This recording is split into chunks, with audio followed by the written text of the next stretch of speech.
안녕하세요. 톡톡에너지입니다. 2021년 5월 7일 한국개발연구원에서는 유가 상승이 국내 경제에 미치는 파급 효과에 대해 발표하였는데요. 이 보고서에 따르면 올해 국제 유가의 상승이 경제 성장률은 0.4에서 0.7%포인트, 물가 상승률은 0.5에서 0.8%포인트 올리는 요인이 될 것으로 예측하고 있습니다. 2020년 국제 유가는 두바이유 기준 배럴당 연평균 42.25달러였지만 세계 경제 회복에 대한 기대감 상승, 주요 산유국들의 원유 공급 축소에 대한 우려로 4월 넷째 주 기준으로 평균 가격이 배럴당 63.6달러로 상승하였습니다. KDI는 올해 국제 유가가 배럴당 60달러 선을 유지한다고 가정할 때 올해 물가 상승률이 0.6%포인트 상승할 것이고, 만일 국제 유가가 배럴당 70달러로 상승한다면 물가 상승률은 0.8%포인트, 배럴당 55달러일 때는 0.5%포인트 오를 것으로 전망했습니다. 하지만 유가 상승은 세계 경제 회복세와 함께 나타나 경제 성장률에는 긍정적인 영향을 주기 때문에 경제 성장률은 유가가 배럴당 연평균 55에서 70달러일 때 0.4에서 0.7%포인트 상승하는 것으로 분석했습니다.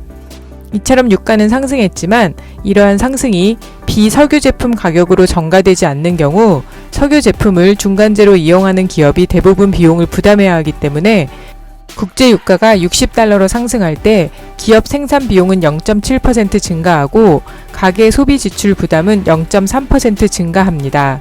반면 석유 제품 가격 상승이 비석유 제품 가격으로 전가될 경우 가계 부담이 크게 증가하게 되는데, 이때 가계의 소비 지출 부담은 최대 1.2%까지 증가할 수 있다고 분석되었습니다.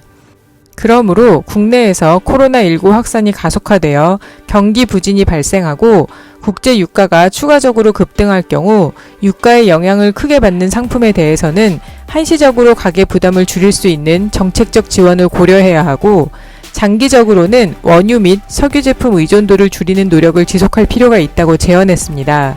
이처럼 국제 유가는 우리의 자동차 연료뿐 아니라 다양한 제품의 원료로 작용하기 때문에 물가 상승과 매우 밀접합니다. 최근 소비자 물가도 급격히 상승하고 있어 소비자분들도 유가의 움직임에 관심을 가지면서 가계 소비의 계획을 세우는 것이 좋을 것 같습니다.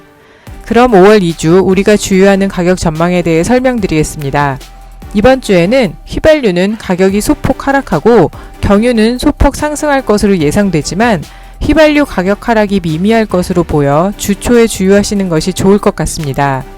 5월 10일 오늘 아침 주유소 전국 평균 가격을 보면 휘발유는 리터당 1,535.67원, 경유는 리터당 1,332.98원입니다. 휘발유는 지난주보다 리터당 1.38원, 경유는 지난주보다 리터당 1.08원이 올랐습니다. 그럼 이번 주에 영향을 주는 국제 가격이 어떻게 변했는지 한번 볼까요? 우리나라에 가장 크게 영향을 주는 두바이유 가격은 지난주 대비 이번 주에 약 0.03달러 상승했습니다. 제품 가격을 살펴보면 국제 휘발유 가격도 지난주 대비 0.01달러, 국제 경유 가격은 0.69달러 상승했습니다. 하지만 환율은 3.48원 하락하여 리터로 환산해보면 휘발유는 리터당 1.53원 하락하고 경유는 리터당 3.33원 상승했습니다.